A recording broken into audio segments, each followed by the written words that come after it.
કેનેડાના ક્યુબેક પ્રાંતમાં એક મહિલાએ પિતાના નિધન બાદ તેમનું લાકડાનું બોક્સ ખોલતા જ અફરાતફરી મચી ગઈ હતી. આ બોક્સમાંથી એવી વસ્તુ નીકળી હતી કે તાત્કાલિક સેનાની એક ટુકડી બોલાવવાની ફરજ પડી હતી.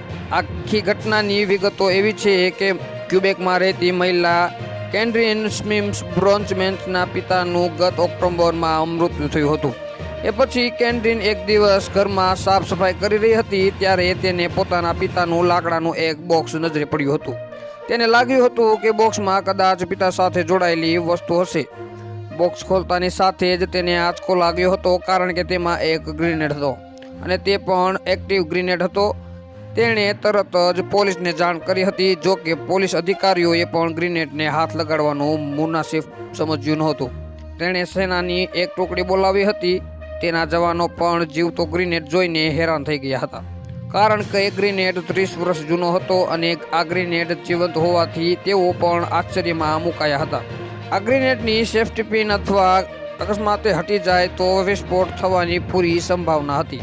એ પછી સેનાની ટુકડી ગ્રેનેડ પોતાની સાથે લઈ ગઈ હતી. કેન્ડ્રીને કહ્યું હતું કે 30 વર્ષ પહેલા મારા દાદા ઘરથી મારા પિતા ફ્રેન્ચ કદાચ આ ગ્રેનેડ લાવ્યા હતા.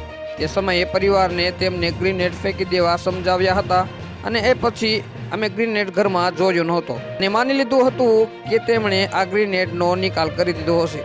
પણ તેમણે લાકડાના બોક્સમાં આ ગ્રેનેડ મૂકી દીધો હતો. એ પછી ઘણી વખત અમે ઘર બદલ્યું હતું. લાકડાનું બોક્સ પણ અમે સાથે જ રાખ્યું હતું પણ ક્યારે એમને એવો અહેસાસ નહોતો થયો કે બોક્સમાં આટલી ખતરનાક વસ્તુ હશે. આ ગ્રેનેડ અમારી જિંદગી માટે પણ જોખમ ઊભું કરી શક્યો હોત કારણ કે આટલા વર્ષોથી તે અમારા ઘરમાં હતો. હાલ માટે આટલું જ. મળીશું નવી અપડેટ સાથે. જો તમને અમારા વિડીયો પસંદ આવતા હોય તો વિડીયોને લાઇક કરી દો, ચેનલને સબસ્ક્રાઇબ કરી બાજુમાં આપેલ બેલ આઇકનને પણ દબાવી દો જેથી જ આવા સમાચારની અપડેટ તમને મળતી રહે.